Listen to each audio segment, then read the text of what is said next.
Hey everyone, it's Victoria with Nutrition by Victoria. Welcome to today's video.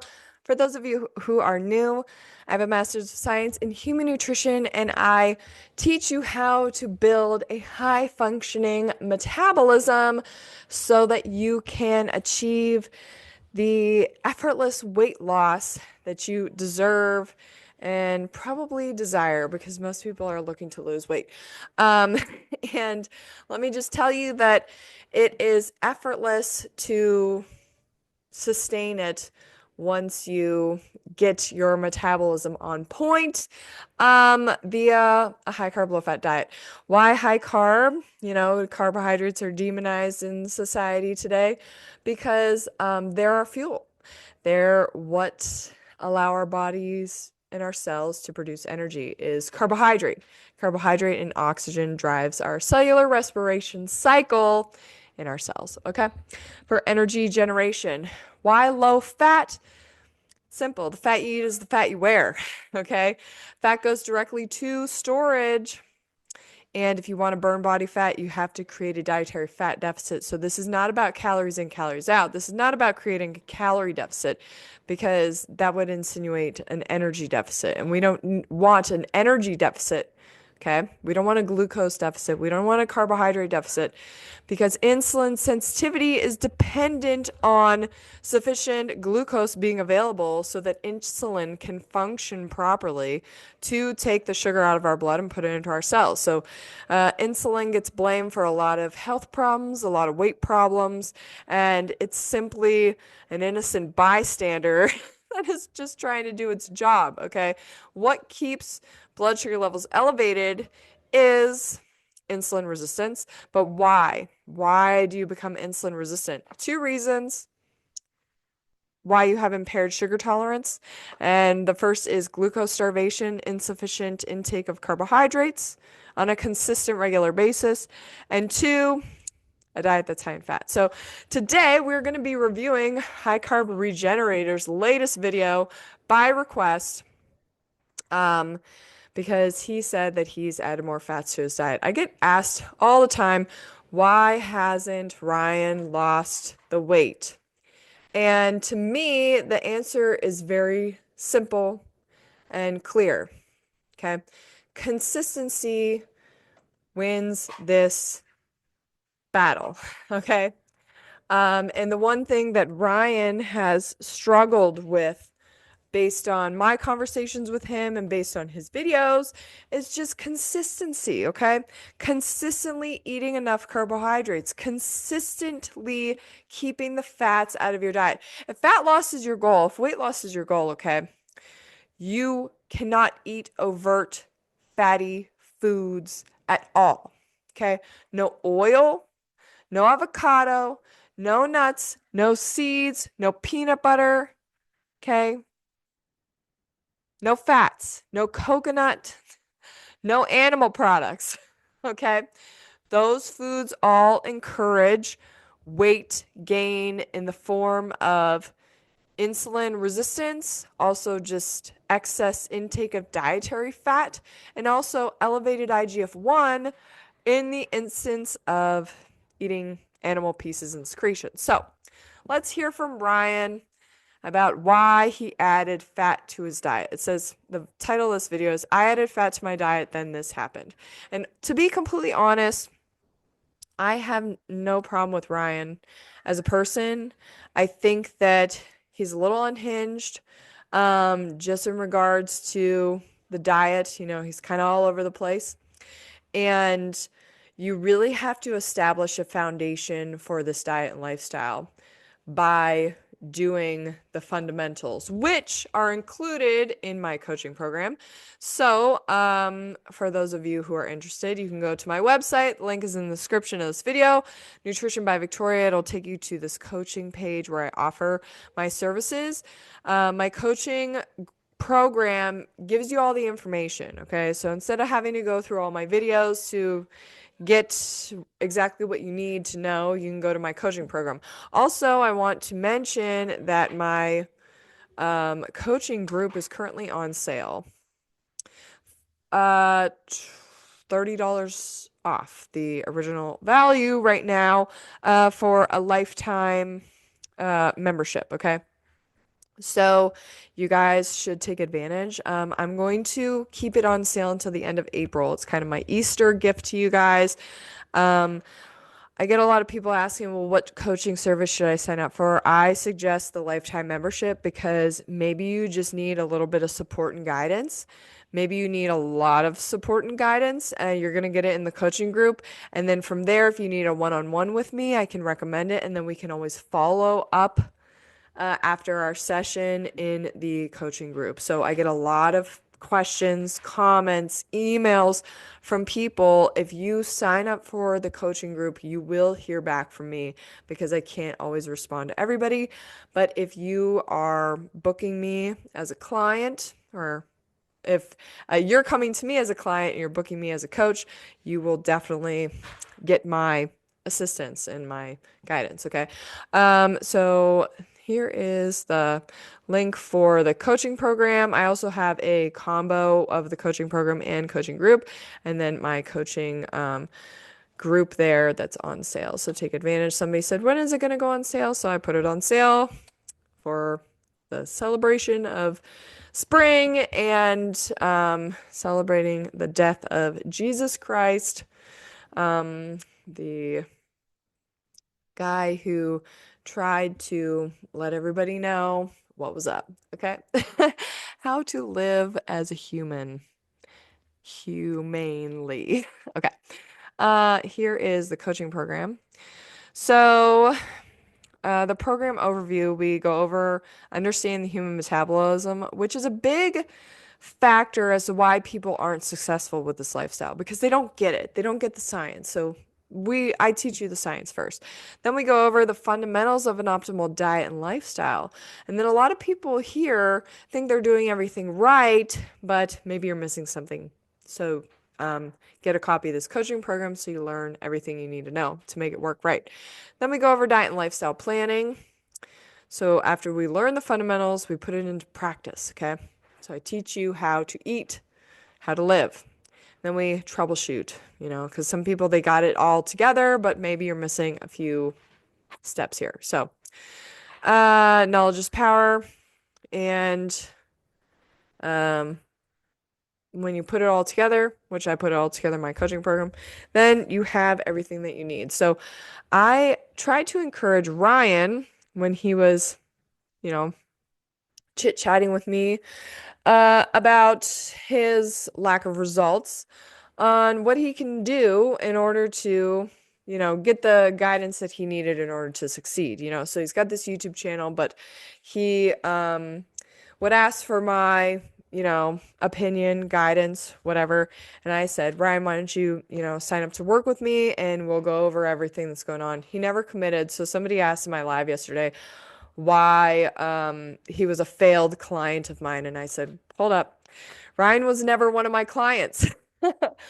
He never committed to working with me. So I was only able to offer tidbits of, my expertise and opinion for, what he was dealing with. And from what I understand is that he had a really hard time staying consistent.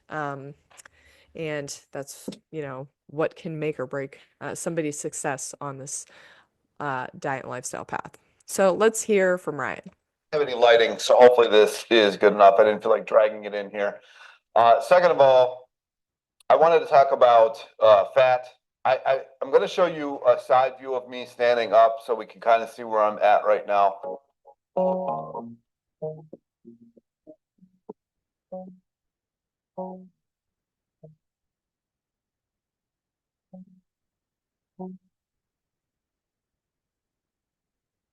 I think it's very clear that Ryan has quite a bit of excess body fat still. I do believe he is a bigger guy, just naturally bigger bones, more muscle density. Oh, that's beautiful, honey. And but with that said, central abdominal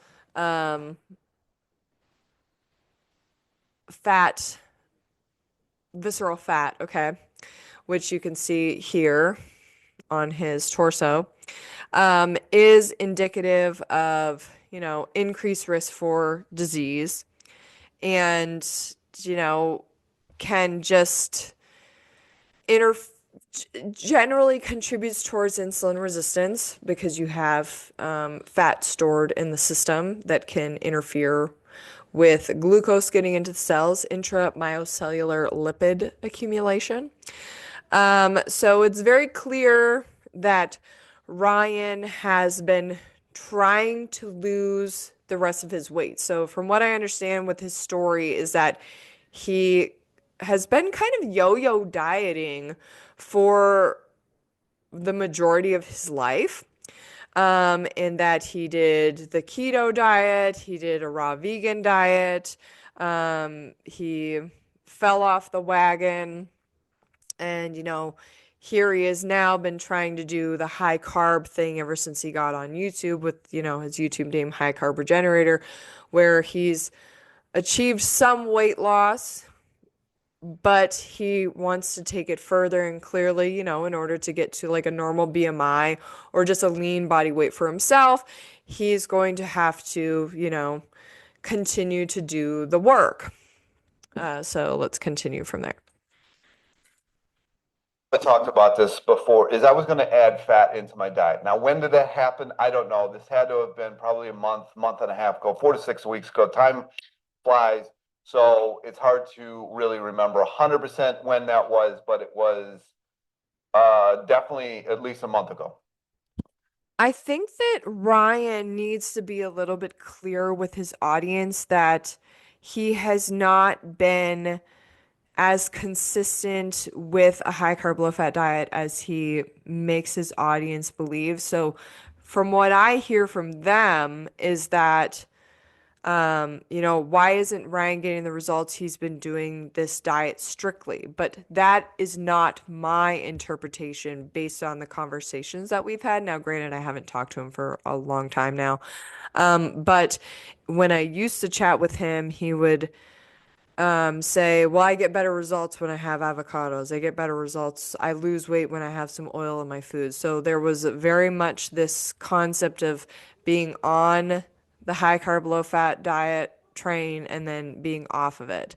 And then there's a exercise component that tends to wax and wane as well based on what he's shared with his audience about his physical limitations. But where there's a will, there is a way. And I think that, if he was my client, I would want to see recent labs and also regular blood glucose data, particularly fasting glucose as well as postprandial. Okay. And I have to say, there's some benefits to it and there's some negatives to it. And the negatives I will talk about in a couple minutes. The benefits of it is I like eating for once. I don't, the high carb, like no fat whatsoever, don't really particularly love eating. Actually, I find myself I have to force food down my throat basically. And Okay, so this is a big sign that he hasn't been doing the diet, okay? Saying that he has to force himself to eat high carb, low fat generally indicates that you haven't been because your palate is desiring other foods, which generally means that you haven't been eating the foods that are high carb, low fat. Rice, pasta, pizza, bread, things that don't have fat content, that don't have oil. So, people will ask me, well, how can you like not eat fats? How do you not have cravings for fatty foods? One, I always eat enough carbs.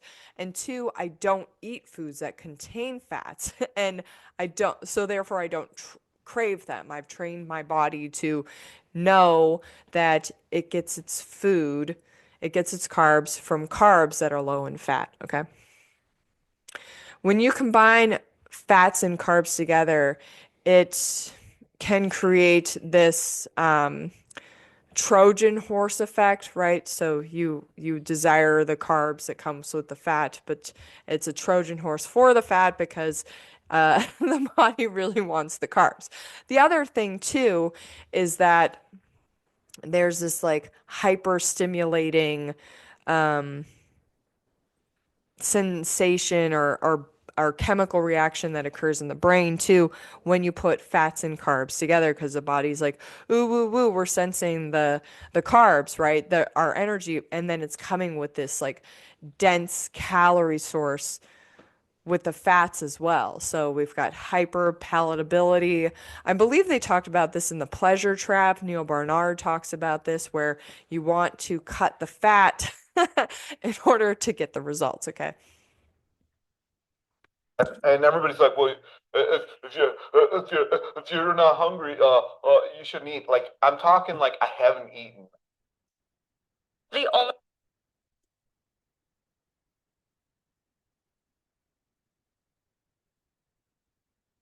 And we ran into ads.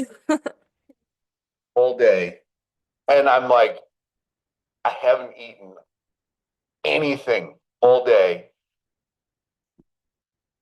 And that is a big problem, okay? Because when I used to talk to Ryan, he would tell me the same thing that he wouldn't eat all day. That's not part of the protocol, okay?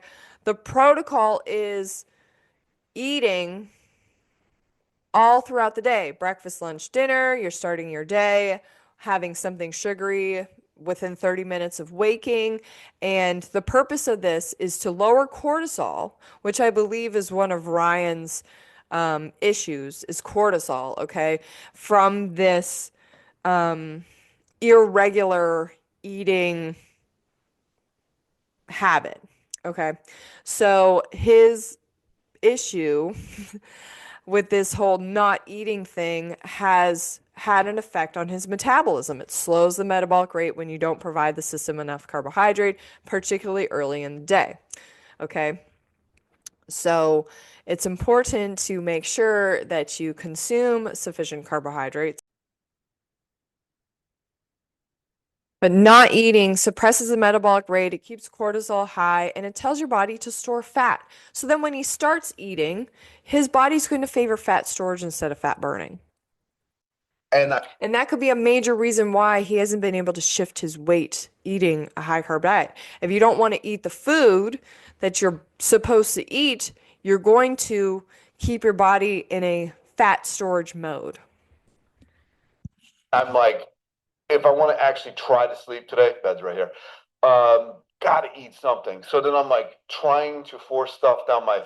So he's right. I get a lot of questions about, people not being able to sleep. That generally means that you're not eating enough. You're not suppressing or you're not lowering cortisol into normal range by eating sufficient carbohydrates. Carbohydrates lower cortisol. Okay. In order to sleep, you need to have low cortisol at night.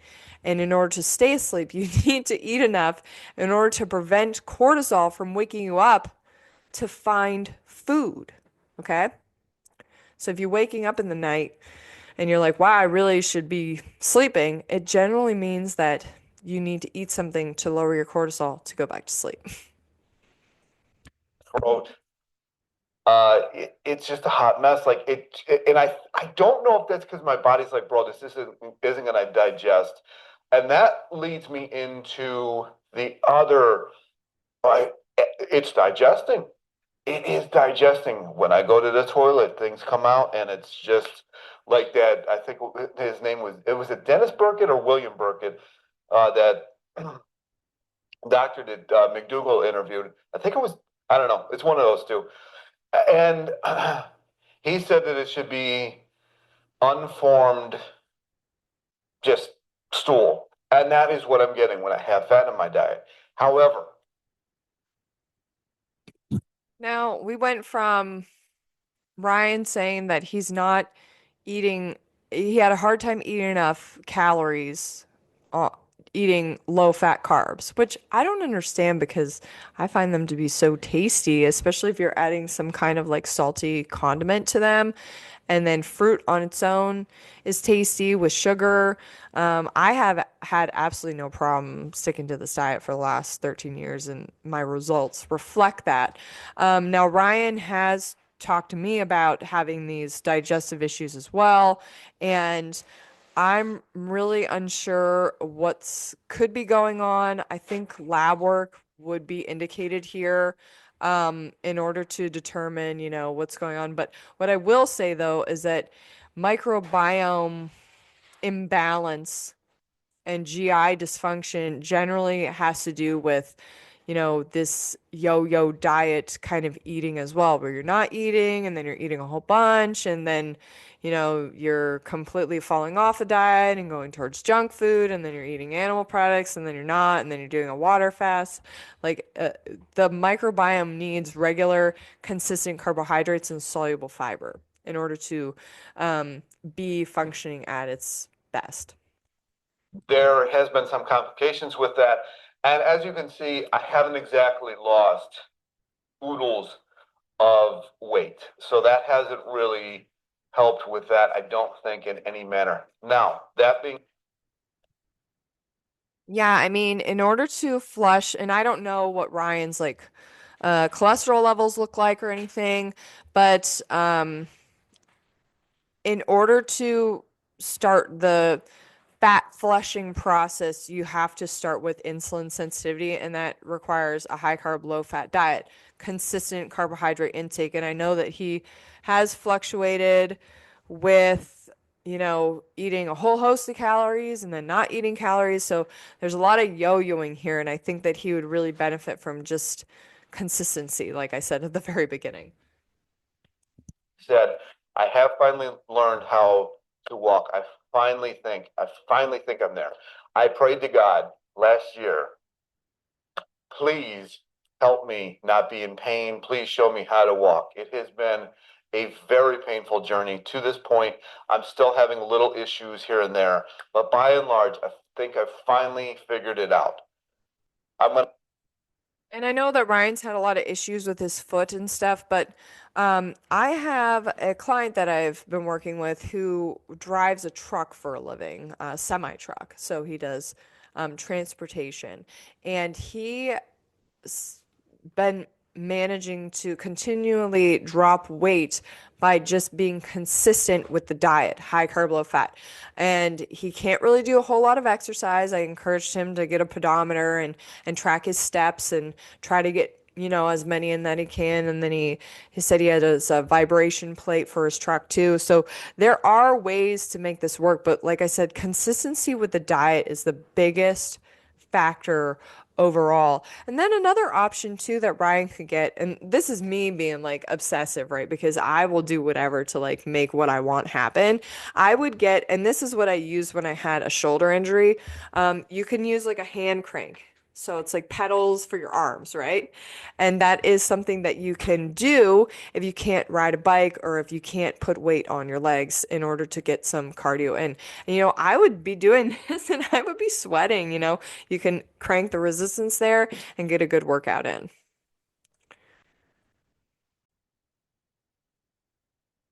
summarize it here is basically your body should move and then your legs are like enslaved. Like if you are into putting computers together, there's like a Okay, I'm gonna fast forward some of this.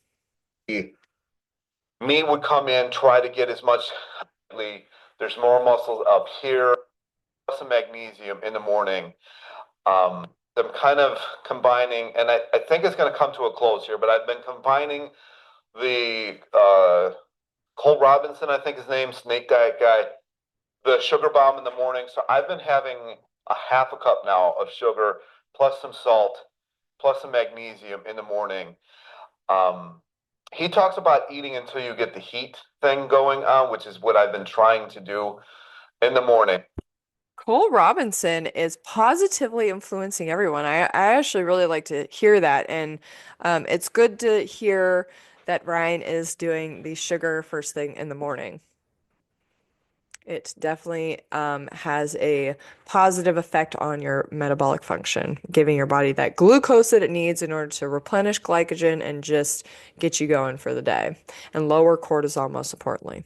And then at night, I'm having a little bit more fat. Now, the nights that I have had a lot of fat, and hopefully that you can follow this. I know I keep interrupting. The nights that I have had more fat, it's not good. It's not good. It has to be a very minimal amount of fat. You can hear it. Yeah, the problem with fat, especially having a lot of it, is it causes platelet aggregation and basically your blood cells to clump up and thicken your blood, slows everything down, interferes with oxygen transportation to your cells, interferes with glucose leaving your blood and getting into your cells via insulin resistance, right? It's very problematic. We're not designed to have a whole lot of fat at all. And if we have fat to lose, we shouldn't be eating it, okay?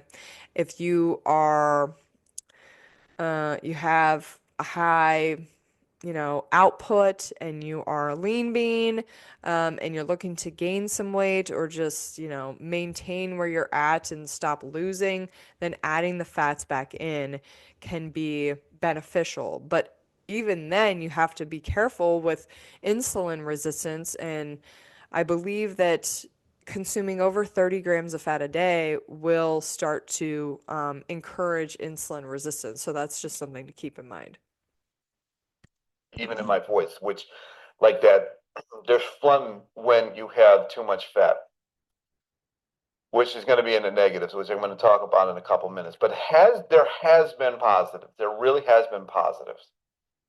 There has also been some negatives, and I think the negatives possibly outweigh the positives, but I'm not sure if. What I will say, because I'm not really sure where Ryan's going right now, but um, that if he can be more consistent with his diet and not yo-yo dieting and eating regular calories throughout the day while having a little bit more fat at night, that could be more beneficial to his metabolism than just not eating and then forcing himself to eat, because his insulin sensitivity will be better consuming food all throughout the day, consuming carbohydrates all throughout the day, even with the little bit of fat added at night, is going to be better than not eating all day and then binging out, doing like a one meal a day thing, because you're still programming your body for fat storage. And in Ryan's case, he needs to get his, you know, body and his metabolism moving towards fat burning as opposed to fat storing, which is why he hasn't lost any weight, There's or why he's been struggling to continue to lose weight while pursuing this path. too much fat. And what is too much fat? I don't know. I got to figure that out.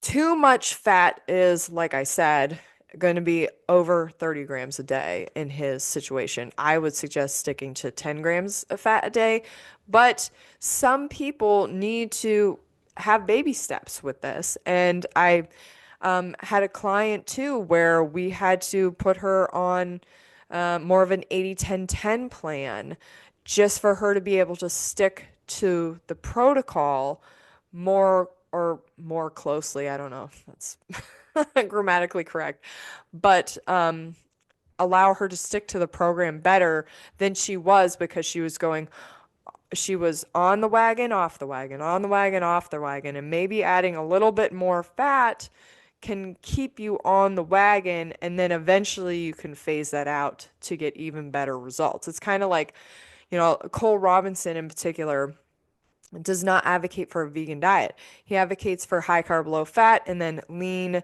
protein in the evening when you're not doing your sugar fast. You would get better results not doing that and just being high carb, low fat vegan. But I understand that for some people, it's more practical for them right now to include the lean protein, considering where they're coming from, being like a standard American diet or a keto diet or whatever. So, perspective is helpful, and same with context, and just trying to develop, which is what we do in my coaching program and what I do in my one-on-one calls, developing a way to be consistent on the diet and get more benefit from it in terms of insulin sensitivity than trying to stick with it but constantly falling off, which is more detrimental and promotes more insulin resistance, more detrimental to the metabolism because it promotes insulin resistance. Because the digesting of the food has been phenomenal. And I've also gone against my own word, and I started just last night adding in brown rice. So I'm doing 1/3 brown rice and 2/3 white rice, and I'm combining that, and it cooks pretty well in the rice cooker when you combine it. Matter of fact, like any really good sushi house, especially in Japan, they usually use two, if not three, kinds of different grains of rice to put in their to their sushi. So this is not an uncommon thing to do. I don't think there's anything wrong with that. Some people, maybe he needs the extra fiber. I'm not sure. It really, I would need more context, okay, of what does the typical diet look like? Generally, you want to have at least 25 grams of fiber in your diet. Majority of that coming from soluble fiber as opposed to insoluble fiber. But I would say average intakes on a high carb, low fat diet that's consisting of fruits, vegetables, starches, and sugars, and then maybe some legumes is going to be anywhere from like 50 grams to probably like 70 grams. Some people can't tolerate a lot of fiber, so they can do less, but anything over 25 grams of fiber and then not exceeding like 100 grams of fiber is like a sweet spot place to be in terms of like digestive functioning and health. I just started that last night. Walked up to the store, got brown and regular rice because the rice that I did in that review videos that I did, I finally ran out of. So I got to order more from them. And we'll see how that goes. That might slow the digestion just enough that things actually digest. I can kind of report that this morning, again, digestion was really good. When I don't have any fat in my diet, I don't really digest things. They come out the exact same they went in, pretty much. Now, that could possibly indicate an issue with the gallbladder. Typically, when people have gallbladder disease or they've had their gallbladders removed and there's an issue with bile secretion, that this is what you can see in the, you know, toilet is basically undigested food. Um, I would think that eating more whole foods in this case would probably be beneficial so that you are providing a grip for your colon. So basically, you're regulating peristalsis. Now, according to Help for IBS, their website, and I'm not sure, if that's what's going on with him, but it indicates that fat, it can be a very powerful stimulant for peristalsis, meaning that it can cause colon contractions and spasms that can lead to IBS D or IBS diarrhea, and then it can also cause IBS C as well, depending on the individual.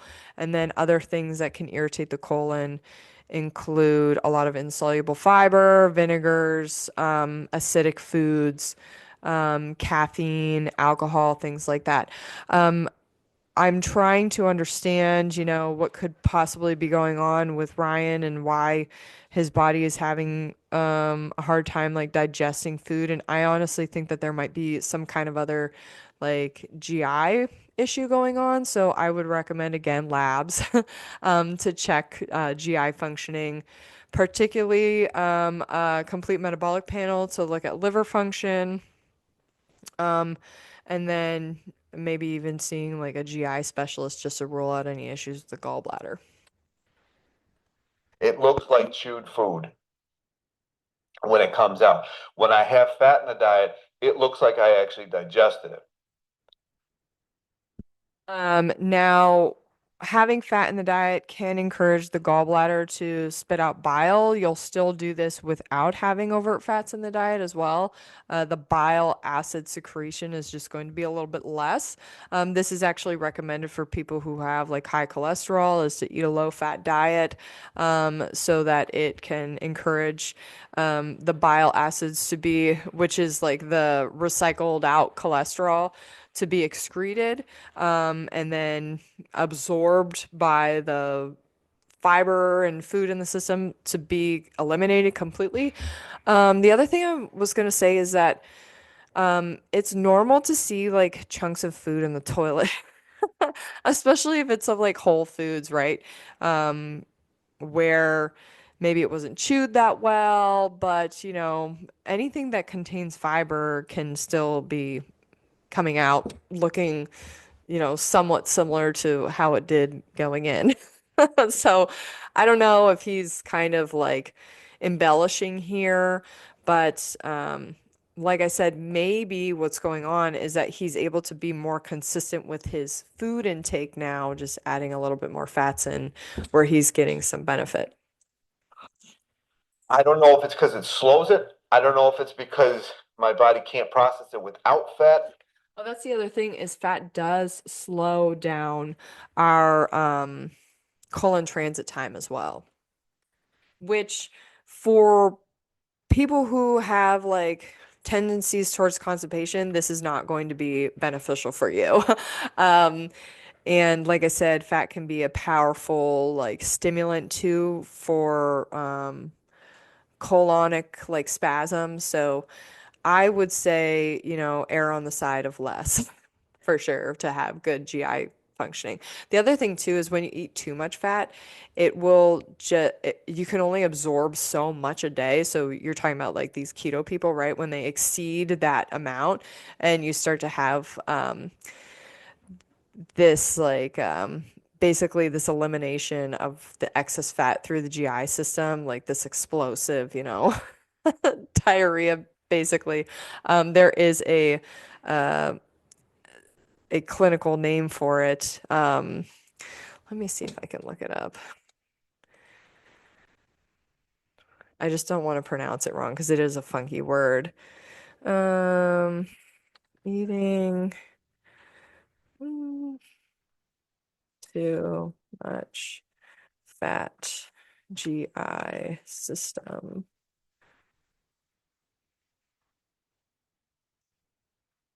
Yeah, it can cause bloating, gas, loose stools, and fatigue. And then it's like statorrhea or something.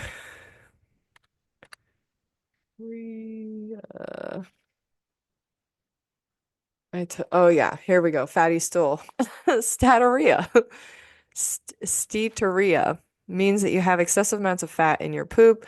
Fatty poops are different from normal poops. They tend to be looser, smellier, and paler in color, like clay. They may float. You may have an occasional fatty poop after eating a fatty meal. So that is because your body can only absorb so much fat. So then you end up, getting rid of it that way. And it can lead to other problems as well. All right. Continuing on. Just gonna do a little bit more because this video is like 25 minutes long and uh, Ryan tends to ramble. So I don't know what the difference is. Now, I think it's called gastroparesis or something like that. I do get some of that with avocado. I cannot have avocado with anything cooked. Avocado I can have with greens. Avocado I can have by itself, which is disgusting. And I agree. Avocado's like mayonnaise fruit. Now, gastroparesis is when you have a slow moving like GI system. So I was clinically diagnosed with gastroparesis. It just means like gastro, like paralysis, basically, where things move slower through your system. So high carb, low fat diet is actually that's moderate to low in fiber is beneficial for this condition because it gives you the best bang for your buck in terms of food moving through your system and not causing any kind of GI upset. So fat is implicated to cause gastroparesis. A lot of people will include more fat in their diet to induce this in order to not eat as much. The other thing too is that taking a GLP-1 like semaglutide induces gastroparesis, so you physically can't move food through your system, so it gives you this like sense of fullness, right? So you don't eat as much. How I've gotten around it for myself is eating more refined carbohydrates and just maximizing my insulin sensitivity and staying fit, and then eating high carb low fat so that food moves through my system at a a normal rate where it's not being impaired by fat in the system. Avocado I can't have with anything else, just nothing else at all. So avocado is out. I've experimented with it every time, get super bloated, and it's disgusting. This is so funny. I mean, one of my biggest reasons for coming onto this lifestyle, the high carb, low fat diet, was because I came from a background of having a lot of GI issues. I was clinically diagnosed with gastroparesis and irritable bowel syndrome. And the answers for me was to have more fiber, and that didn't help either. So I really had to do a lot of trial and error for myself, and high carb, low fat is the way to eat when you have these conditions because like Ryan is describing with the avocado, it does slow down the system. It does create digestive upset. It does prevent you from eating enough. So really, if you want the best results, high carb, low fat, fruits, starch, sugar is what you should base your diet on, okay? Moderate to low in fiber as well. Maybe he just needs more fiber. I don't know. It's hard for me to tell. The other one that I've tried out is coconut oil. That one doesn't seem to have any ill effect whatsoever. Now, I haven't used a lot. It's been out of the spray can, just a little bit here and there on popcorn and a little bit on potatoes. I would say that if you are transitioning from having more fat in your diet to having less fat in your diet, that spray oils can be beneficial. There's also like a spray butter. If you are missing the taste of butter you can use, you are going to be significantly cutting the fat grams out of your diet. Now, depending on how much you're using, it's still going to contain a few grams of fat, but in comparison to, using actual, liquid oil, or butter substitutes, the spray is going to obviously make the fat content a lot less than it would be otherwise. I think that's it. The other one I've tried is a fairly cheap, probably seed oil, olive oil.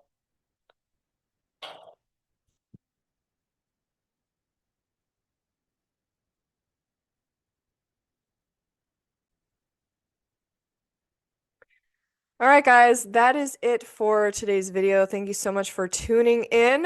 I actually didn't realize that I had um, stopped recording this video. I'm not really sure where we left off, but just to like recap here Ryan's video, which I obviously didn't record a lot of what I talked about, but I just found myself kind of repeating the same thing anyways, that Ryan just needs to stay consistent with a high carb, low fat diet. If I was working with him, I would say, keep your fat grams around 30 right now, 30 grams, and just be consistent. You need to be consistent here. That is your limiting factor, okay? Be consistent with the diet, then everything else will fall into place, including his digestive health. Probably has a lot to do with just going on and off the wagon. Anyways, Thank you so much for tuning in today. I hope you guys got enough out of this video. I hope that Ryan understands that I'm not trying to critique him too harshly here. I just want to see him succeed, as I'm sure all his viewers do as well, which is why everyone's like, hey, why hasn't Ryan got the results yet? So I thought I'd chime in, share my opinion. And for those of you who want to understand more about how this works, check out my coaching program. Again, it's as simple as this, understanding photosynthesis, right? We need to eat plants because they create oxygen for us and then the glucose that we need in order to generate ATP in our mitochondria. Okay. So photosynthesis takes carbon dioxide and water, and in a plant, add some sunlight, and we get glucose and oxygen. We put those in our system and we're able to create energy. So eat enough carbohydrates every single day so that you can um, have the best metabolic functioning for yourself. And, understand that our species specific diet is one that is, glucose heavy from carbohydrates, fruit, sugar, starch. All right. Anyways, for those of you who are interested, you can get a copy of my coaching program, and sign up for my coaching group in the link in the description of this video. My coaching program is available here. You can also get the program with the coaching group at a discounted rate. And then the coaching group is on sale where you'll get my expertise and guidance and support from myself as well as the other members in the group so that you can not have the same issues as other people who have either completely fallen off the wagon or like Ryan, who has had a lot of trouble getting results and just moving forward with his results. A lot of it comes down to people just missing something, all right? Missing some of the basics, missing some of the fundamentals. So don't let that be you. um, Let me help you, okay? Leave any questions or comments down below, and I will see you guys next time. Bye.